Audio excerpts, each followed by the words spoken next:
ओम। Good morning everybody. सुप्रभात। आप सभी को सुबह मुबारक हो। सुबह का सूरज सबसे पहले सूरज आकर डाले अपना डेरा। वो भारत देश है मेरा, वो भारत देश है मेरा। तो भारत देश में बहुत उन्नति हो रही है।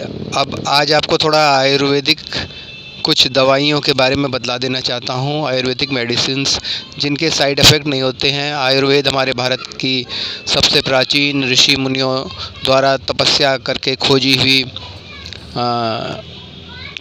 एक पद्धति है, चिकित्सा पद्धति आयुर्वेद, जिससे आयु बढ़ती है और हम निरोग रहते हैं। तो कुछ दवाइयाँ पतंजलि योगपीठ, जिससे मैं बहुत प्रभावित हूँ, वहाँ की दवाइयाँ हमारे पास पड़ी हैं। हम लोग उन्हें यूज़ करते हैं और लोगों को भी सजेस्ट करते हैं, भाई इनका अच्छा प्रभाव पड़ता है। तो कुछ दवाइयों के बारे में आपको बताना चाहूँगा। पहले तो आप सुबह उठकर योग ज़रूर अपनाएं। योग करेंगे, भगवान का ध्यान करेंगे, प्राणायाम करेंगे, आसन करेंगे, 12 आसन करीब कम से कम, और कुछ यौगिक व्यायाम करेंगे, तभी आपको फ़ायदा होगा। फिर आपको किसी दवाई की ज़रूरत नहीं पड़ेगी। भाई रोग ही नहीं होगा तो फिर औषधि की क्या आवश्यकता होगी। लेकिन फिर भी यदि नहीं कर पाते हैं, ऐसा संभव नहीं हो पाता है, तो ये दवाइयाँ आप उपयोग कीजिए। मैं इनका परिचय करा रहा हूँ। सबसे पहले तो कोरोना से हम लोग बहुत परेशान और डरे हुए हैं। कोरोना के लिए आपको ये औषधि दिखा रहा हूँ। कोरोनिल दिव्य श्वासाहारी कोरोनिल किट है पूरा। इसमें 3 तरह की टैबलेट्स हैं। अणु तेल है, श्वासाहारी है, और एक और है इसके अंदर जो कि आपको बचाती है, आपका इम्यूनिटी सिस्टम बूस्ट करती है। ये दिखाता हूँ आपको। ये है,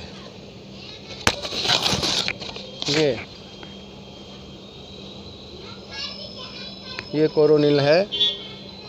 इस कोरोनिल का आप उपयोग कीजिए। कोरोनिल का उपयोग करेंगे तो आपका इम्यूनिटी सिस्टम बढ़ जाएगा और कोरोना आपको अटैक नहीं करेगा। वैसे तो यह प्राणायाम से ही ठीक हो जाएगा, है ना। तो इसके साथ ही साथ कोरोनिल टैबलेट्स भी हैं। मैंने बताया आपको, श्वासाहारी है ना, और अणु तेल है, नाक में डाल लीजिए। और उसके अलावा ये कोरोनिल टैबलेट है, ये इम्यूनिटी को बढ़ाएगी आपकी। बहुत शोध अनुसंधान से पतंजलि योगपीठ के साइंटिस्टों ने तैयार की है। स्वामी रामदेव जी का बहुत बहुत आभार प्रकट करता हूँ। ये देखिए, ये है, ये कोरोनिल टैबलेट दिख रही होगी आपको, है ना। ये इस कोरोनिल टैबलेट का आप इस्तेमाल कीजिए। कोरोनिल तो ये कोरोनिल है। और इसी तरीके से कई दवाइयाँ हमारे पास हैं यहाँ पर। अब चंद्रप्रभावटी है हड्डियों की कमज़ोरियों के लिए। ये चंद्रप्रभावटी है। इससे कमज़ोर हड्डियाँ जो होती हैं वो ठीक होती हैं। 50 साल के बाद आप चंद्रप्रभावटी का इस्तेमाल कर सकते हैं। उसके बाद ये है लवंगादि वटी। ये देखिए, ये लवंगादि वटी है। ये भी आपके लिए बहुत लाभदायक है गले के लिए। और उसके बाद मैं आपको और दिखाता हूँ, बड़ी अच्छी हमारे पास तो हुजूम है इनका।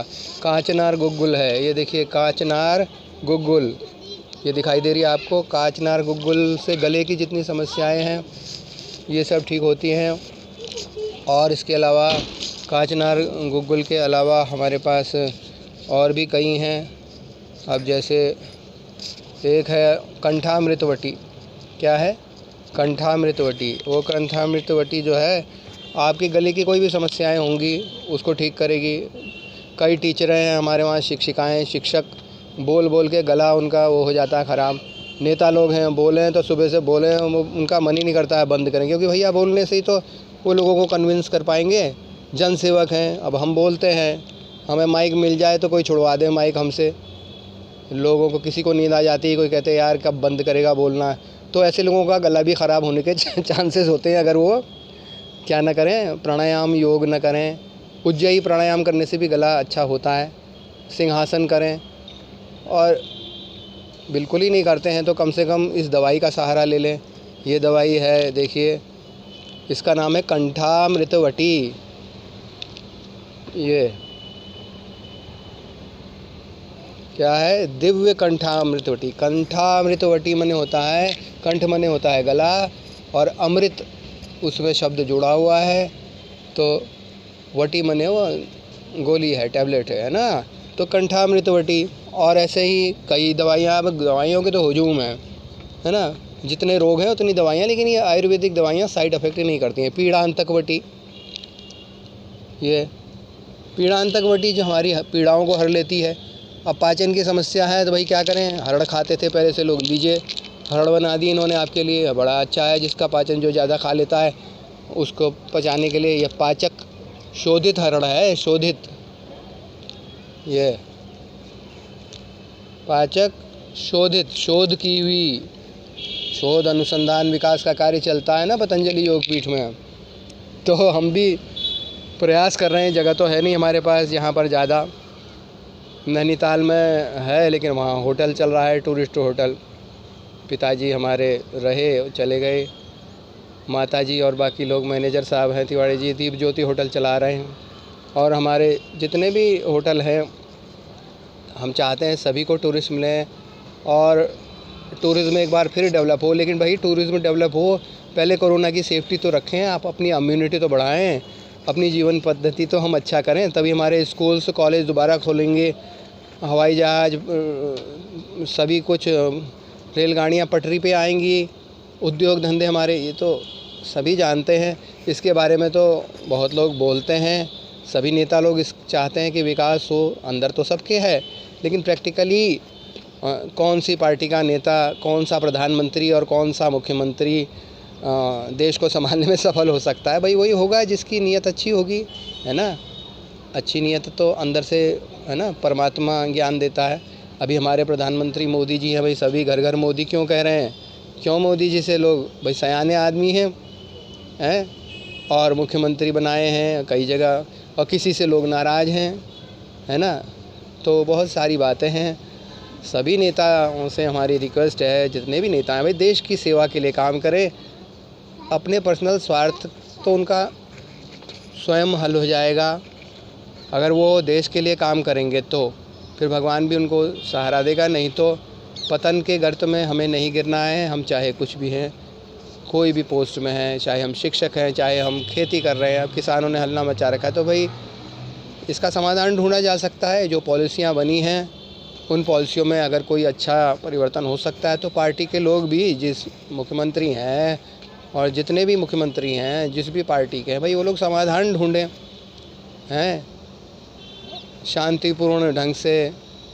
अंग्रेज़ों के समय भी तो शांतिपूर्ण ढंग से वो किया गया था कि भाई शोषण न करें, और वो ज़्यादा कारगर तरीका है।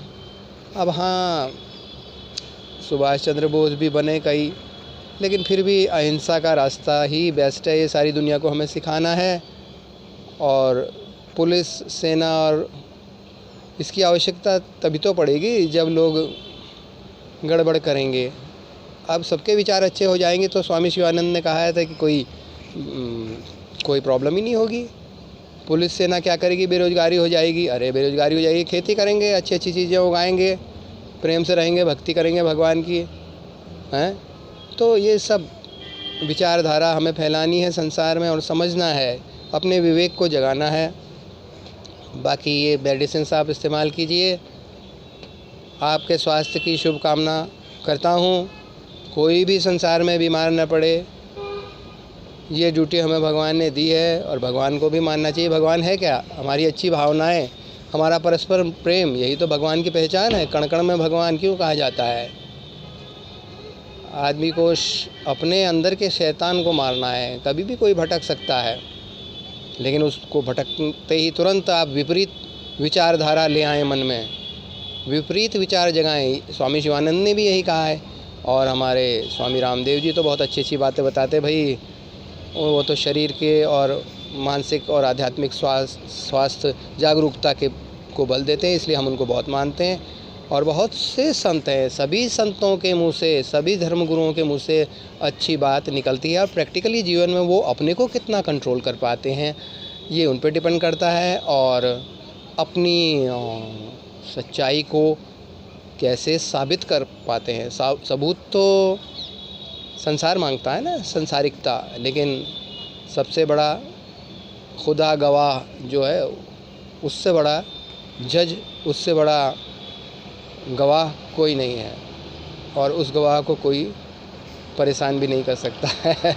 वो गवाह ऐसा है कि खुद ही परेशान कर देता है जो परेशान करना चाहता है किसी को। तो हमें अच्छे विचारों को पनपाना है, बस यही इल्तिजा है। मैंने कुछ दवाइयाँ दिखाई आपको, आपका अपना जनसेवक। मेरी बात अगर किसी को पसंद ना आई हो तो मैं क्षमा चाहता हूँ।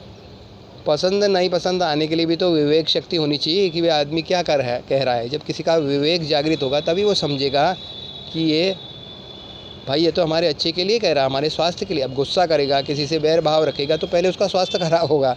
रावण का ब्लड प्रेशर बहुत हाई था, पता लगा लीजिए किसी भी वैद्य से, उसको बात में गुस्सा आ जाता था तो उसका कई बार हार्ट फेल होते होते बचता था, बीपी भयंकर था उसका, घड़ी घड़ी मरता था वो, है ना। तो हमें अपने अंदर के रावणों को मारना है, राम को जगाना है, उनसे भी अच्छे बनना है हमें। तो ये तो प्रवचन सा लग रहा होगा आपको, लेकिन ये प्रवचन नहीं है, ये शिक्षा नहीं है, मैं आपको उपदेश नहीं दे रहा हूँ। ये मेरी रिक्वेस्ट है, मेरा आग्रह है कि आप अच्छे विचारों को स्थान दें मन में, योग करें, प्राणायाम करें। कुछ नहीं आता है तो कम से कम भगवान के नाम का ध्यान करें, वही बहुत बड़ी दवाई है। और ये दवाइयाँ भी कारगर हैं, है ना, ये भी शारीरिक स्थिति को अच्छा बनाती है। आयुर्वेदिक दवाइयाँ बहुत अच्छी होती हैं, एलोपैथिक दवाइयाँ की आदत होती है लोगों को, होम्योपैथी की भी होती है, लेकिन आयुर्वेदिक दवाइयाँ जो हैं अगर ईमानदारी से प्योर बनाई जाएं तो ये साइड इफ़ेक्ट नहीं करती हैं। आज इतना ही, धन्यवाद। आपका अपना किशोर भाई। ओम।